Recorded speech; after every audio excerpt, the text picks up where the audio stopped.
Ya, salam saudara-saudara. Tadi ada seseorang mengirimkan kepada saya link postingan Facebook. Ditulis oleh seseorang yang tampaknya adalah seorang ateis. Saya coba cantumkan linknya persis di bawah video ini di kotak deskripsinya. Mudah-mudahan tidak dihapus oleh pihak YouTube ya. Tapi kalau Anda lihat secara sekilas screenshot dari postingan itu sekarang ada di screen, kemudian Anda baca di kolom komentar, dia menanggapi sejumlah komentar. Si penulis itu mencantumkan screen capture ya, screenshot artikel-artikel dari Wikipedia. Intinya dia, dan by the way saya kasih dia julukan si Mr. Bombastis. Sebentar lagi Anda akan tahu kenapa harus dikasih julukan begitu. Si Mr. Bombastis mengklaim bahwa Musa adalah tokoh fiktif dan peristiwa Exodus juga tidak lebih dari sebuah peristiwa fiktif, artinya tidak benar-benar terjadi. Dia juga mendekorasi klaim-klaimnya itu dengan retorika-retorika yang sangat amat bombastis. Alkitab dituduh sebagai biang kerok fitnah dan kebohongan kepada Raja Mesir dan Firaun.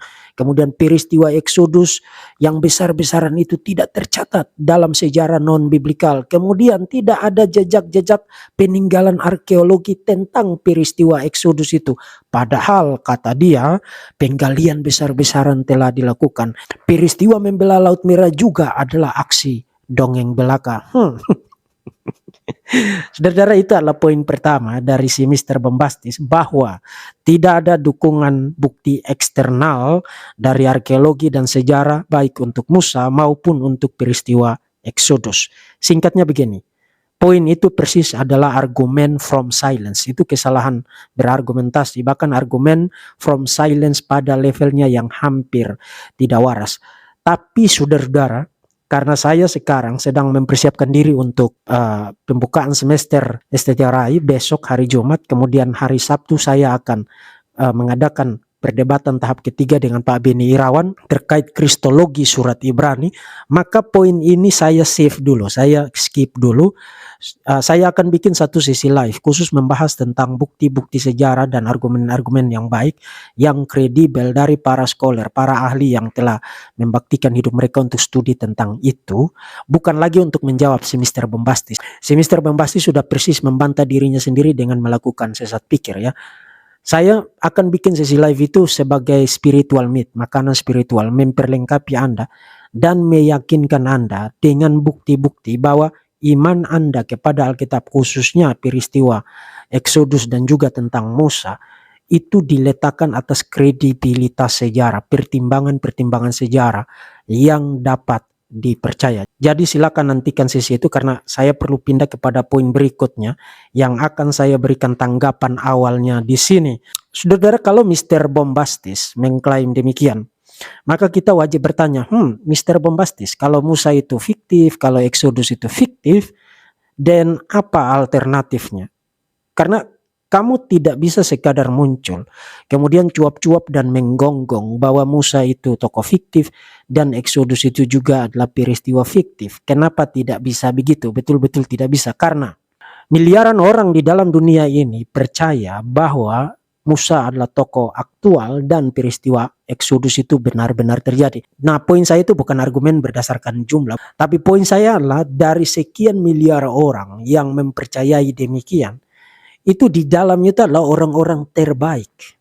Orang-orang yang punya tingkat pendidikan yang mumpuni, kemampuan intelektual yang mumpuni, dan melakukan riset bertahun-tahun, dan mereka mempercayai demikian. Dan bukan hanya itu, universitas-universitas terbaik di dalam dunia ini memiliki departemen-departemen studi yang terkait dengan tokoh dan peristiwa itu, dan mempresupposisikan bahwa tokoh dan peristiwa itu memang benar-benar ada dan benar-benar terjadi. Dan bukan hanya itu juga, peristiwa dan tokoh tadi membentuk secara fundamental identitas politik, identitas nasional, identitas spiritual dan teologis dari orang-orang Yahudi dan sebuah negara yang kita kenal sebagai negara Israel. Dan bukan hanya itu, tokoh dan peristiwa tadi juga sangat krusial, sangat fundamental sebagai prekursor teologis untuk satu agama kekristenan dengan pemeluk penganut yang terbesar, jumlah terbanyak di dalam dunia ini,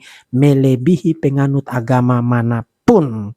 Dan kekristenan, by the way, itu punya raksasa-raksasa intelektual yang sangat banyak, dan yang melakukan riset, dan atas dasar melakukan riset mereka berkesimpulan percaya bahwa Musa dan Exodus itu benar-benar ada dan benar-benar terjadi. Artinya kamu tidak bisa sekadar mengatakan bahwa itu dongeng, seakan-akan sekian miliar orang yang mempercayai demikian itu mempercayainya berdasarkan blind faith, iman yang buta dan naif. Artinya beban pembuktiannya itu bukan ada di pundak kekristenan, orang-orang Yahudi, atau orang-orang yang percaya bahwa Musa itu tokoh aktual dan Exodus itu benar-benar terjadi. Beban pembuktian itu ada di pundak si Mister Bombastis yang persis membuat klaim dengan dekorasi retorika-retorika yang sungguh bombastis dan sangat heboh. Yaitu tipikal para pembual dan para pendusta yang suka mengklaim yang heboh-heboh. Sebentar lagi akan saya buktikan. Jangan khawatir. Kamu, Mister Bombastis, harus muncul dengan satu skenario alternatif yang didukung oleh bukti-bukti yang solid dan dikomposisi dengan argumen-argumen yang sehat dan sound secara logis. Nah, kalau Anda baca postingan itu, saudara-saudara, si Mister Bombastis memang mencoba memenuhi beban pembuktian itu dengan mengatakan bahwa dongeng yang ada di dalam perjanjian lama, peristiwa Exodus dan Musa itu sebenarnya merupakan adopsi dari mitologi Akadia. Nah, saudara-saudara harus membedakan antara argumen dan klaim. Yang dikemukakan oleh si Mister Bombastis tadi itu bukan argumen, tapi klaim. Maka kita wajib bertanya, oke, Mister Bombastis, itu klaim Anda, kita sudah paham, kita sudah ngerti, udah nangkap. Sekarang kasih tahu kami, apa bukti dan apa argumennya. Nah, Mister Bombastis mencoba membuktikan itu dengan cara menampilkan paralel antara dongeng Akadia itu tentang Sargon Agung dengan peristiwa kelahiran Musa dan bahkan sampai dengan dia dewasa. Menurut dia, dongeng Sargon Agung itu benar-benar mirip, paralel dengan Musa, karena tentang kelahirannya Sargon Agung dibuang ke dalam sungai dengan sebuah keranjang untuk menghindari pembantaian dari pasukan Raja Akadia. Kemudian Sargon dipungut oleh anggota keluarga kerajaan. Kemudian Sargon menjadi dewasa lalu melawan raja. Nah, kalau Anda ikuti poin-poin skenario yang ditampilkan oleh Mister Bombastis dan Anda familiar dengan perjanjian lama, Anda mulai, wah, ini terdengar mirip sekali ya dengan kisah kelahiran Musa di dalam kitab Keluaran dan juga bagaimana dia menjadi dewasa. Musa lahir pada saat Firaun mengeluarkan dekret untuk membunuh semua anak laki-laki Israel. Kemudian bayi Musa yang baru lahir itu ditaruh di dalam keranjang, dihanyutkan ke sungai Nil. Kemudian putri Firaun, anggota keluarga kerajaan, memungut bayi Musa itu, kemudian membesarkannya di dalam istana, dan setelah menjadi besar, Musa melawan Firaun.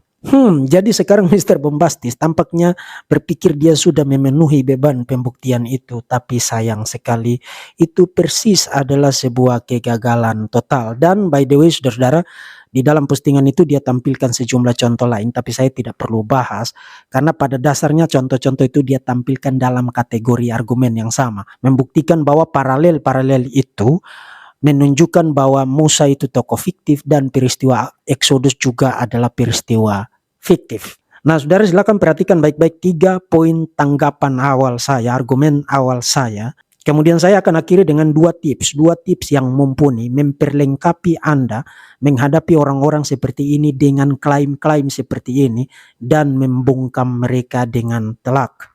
Kita mulai dari poin yang pertama ya, karena si Mister Bombastis itu tingkat kepakarannya adalah sebagai pembaca Wikipedia.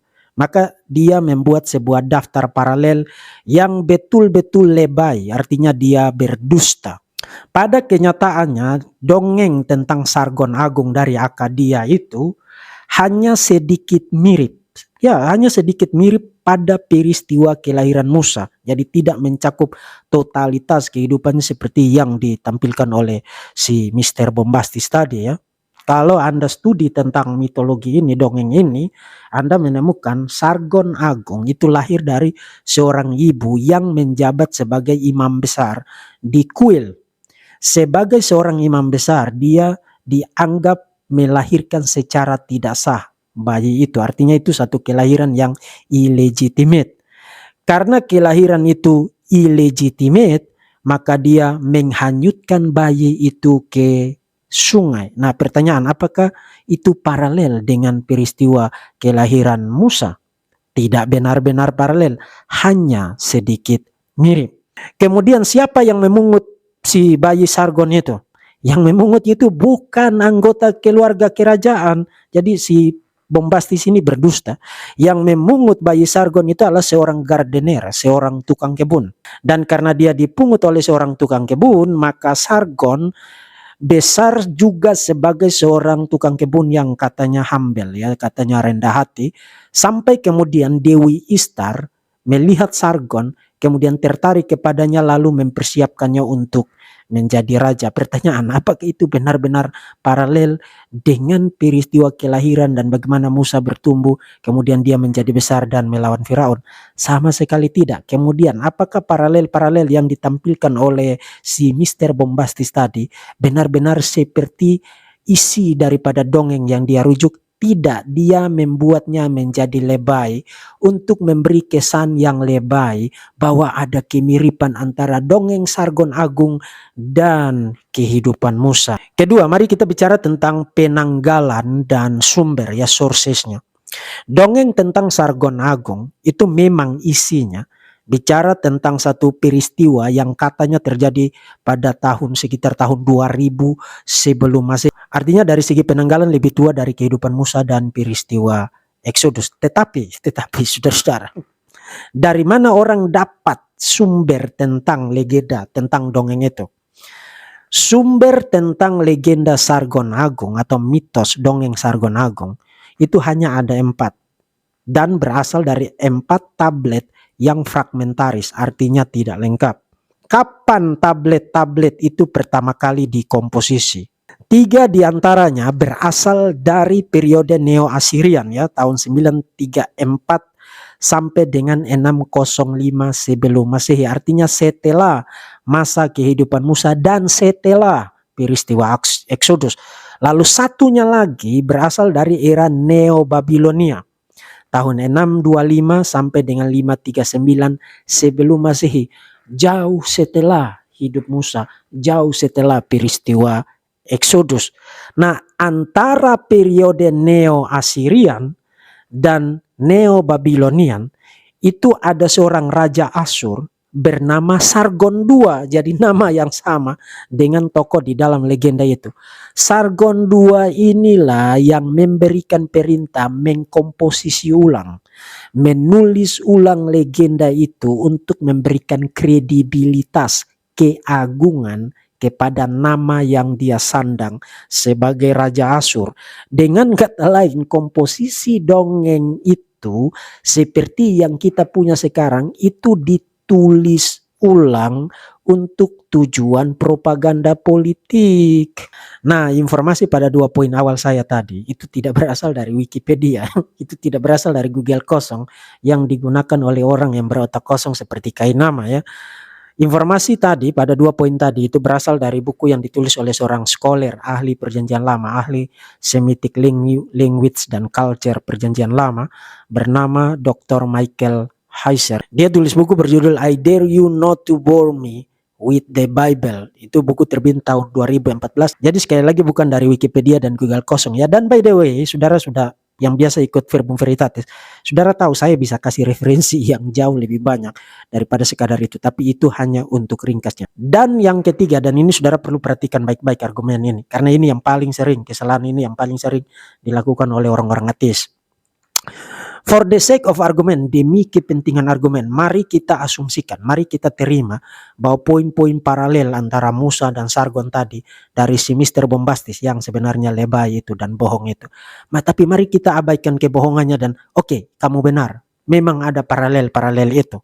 So what? Kalau kamu mau berargumentasi bahwa karena ada paralel antara isi dongeng itu dengan peristiwa kehidupan Musa, maka peristiwa kehidupan Musa atau Musa itu sendiri adalah tokoh fiktif, adalah dongeng, adalah legenda yang tidak benar-benar terjadi, maka demi konsistensi logis, kamu harus berkesimpulan bahwa Titanic tidak benar-benar tenggelam pada tanggal 15 April tahun 1912 di perairan Atlantik Utara. Kamu harus anggap itu sebagai dongeng juga persis seperti yang kamu buat terhadap Musa dan dongeng Sargon. Kenapa? Karena begini, 14 tahun sebelum Titanic tenggelam. Jadi Titanic tenggelam 1912. 14 tahun sebelumnya, yaitu tahun 1898, ada sebuah novel. Nah, novel itu pasti fiksi kan? Tidak benar-benar terjadi kan? Sebuah novel berjudul Futility diterbitkan. Dan di dalam novel itu menceritakan tentang sebuah kapal yang namanya juga mirip seperti Titanic. Nama kapal di dalam novel Futility adalah Titan. Jadi hanya beda 2 huruf terakhirnya dengan Titanic.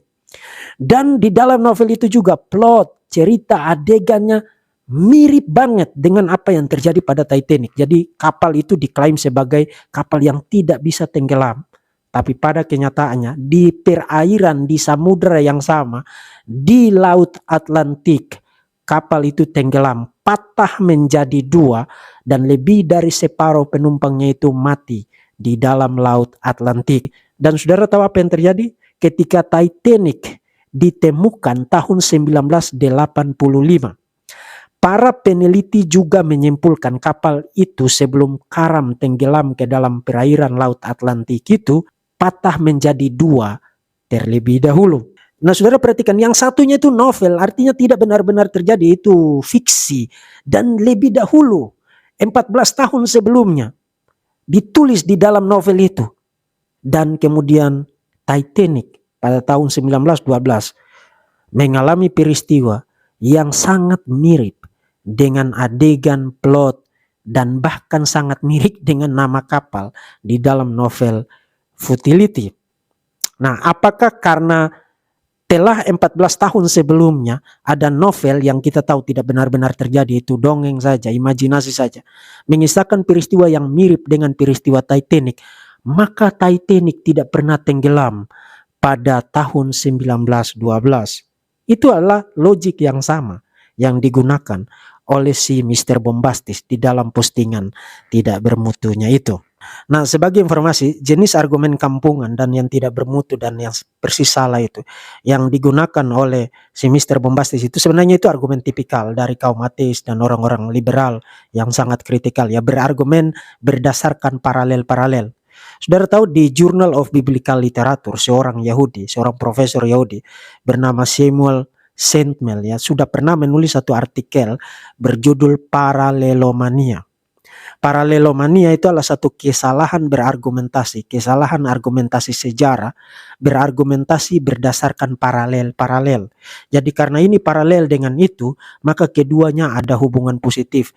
No, belum tentu. Kalau kamu mau cari-cari paralel, kamu bisa menemukan paralel untuk poin apa saja di dalam dunia ini. Karena dunia ini didesain oleh penciptanya, didesain oleh makernya itu sebagai satu desain yang koheren dan koresponden satu sama lain. Jadi kalau kamu mau cari-cari paralel, kamu akan menemukan paralel untuk poin apa saja di dalam dunia ini. Paralel belum tentu membuktikan hubungan positif. Kamu tidak boleh, seperti yang dilakukan Mr. Bombastis, mengasumsikan sebuah hubungan positif dari 2 teks atau 2 cerita, 2 peristiwa yang paralel satu sama lain. Harus ada koneksi yang jelas, harus ada hubungan yang jelas, elemen-elemen yang jelas menghubungkan keduanya. Tanpa elemen itu atau yang disebut dengan warren, kamu tidak punya dasar untuk mengklaim bahwa karena ini paralel maka itu dongeng. Itu berarti kamu melakukan kesalahan yang disebut oleh Profesor Samuel Sandmel tadi, kesalahan bernama paralelomania. Nah, oke, itu 3 poin tanggapan awal saya. Sekarang bagaimana saudara menghadapi klaim-klaim semacam itu dari orang-orang semacam itu? Dan sekali lagi, klaim berdasarkan paralel-paralel itu sebenarnya klaim tipikal kaum ateis dan orang-orang liberal. Jadi saudara harus diperlengkapi untuk bisa menghadapi mereka. Saudara akan ketemu itu baik untuk Musa, untuk Exodus, untuk peristiwa penciptaan, termasuk untuk kelahiran Yesus, mujizat-mujizat Yesus. Mereka akan gunakan argumen berdasarkan paralel-paralel itu untuk mengklaim bahwa itu semua adalah dongeng. Jadi saya kasih saudara 2 tips mumpuni untuk membungkam mereka. Pertama, kalau mereka mengklaim bahwa dongeng A paralel dengan cerita A di dalam Alkitab, jangan cepat-cepat kelabakan dan jangan cepat-cepat percaya bahwa memang itu paralel. Saudara perlu cek Dari mana mereka dapatkan sumber tentang dongeng itu. Kemudian baca. Saudara akan temukan bahwa mereka cenderung untuk membuatnya menjadi lebay. Seperti yang dilakukan oleh si pendusta yang bernama si Mr. Bombastis tadi. Membuatnya menjadi lebay untuk memberi kesan bahwa wah benar-benar ada paralel. No, tidak ada satupun paralel yang benar-benar paralel antara hal-hal yang ada di dalam Alkitab dengan mitologi-mitologi dari dunia kuno. Ada sedikit paralel tapi perbedaannya jauh lebih banyak daripada paralel atau kemiripannya. Itu yang pertama. Jadi saudara perlu cek dulu sumbernya. Baca secara teliti sumber tentang mitologi atau dongeng yang mereka usulkan. Kedua, gunakan argumen seperti yang saya perlihatkan pada poin ketiga tadi ya. Perlihatkan kepada mereka bahwa data yang mereka tampilkan dengan kesimpulan yang mereka coba untuk tarik itu tidak lebih dari sebuah kesalahan bernama paralelomania. Karena mereka akan segera melompat kepada kesimpulannya bahwa karena ada paralel maka yang itu dongeng. No, itu adalah kesalahan argumen sejarah, itu paralelomania. Hubungan positifnya harus ditegaskan dulu, harus diperlihatkan dulu sebelum kamu membuat kesimpulan itu. Oke saudara, ini tanggapan awal saya. Saya harap itu bermanfaat bagi Anda. Nantikan sesi live saya tentang informasi-informasi sejarah terkait Musa dan Exodus, argumen-argumen yang kredibel dari para ahli, para sarjana yang telah melakukan riset yang sangat serius tentang hal itu, bukan dari Wikipedia, bukan dari Google kosong. Dan sambil menantikan itu bagi saudara yang Kristen dan yang selama ini mendoakan STT Rai Batam, cek kotak deskripsi, silakan ambil bagian mendukung pelayanan STT Rai Batam sesuai dengan informasi yang ada di situ. Dan mari kita sama-sama terus melayani Tuhan, bertumbuh, mengasihi Tuhan dan hidup bagi Tuhan.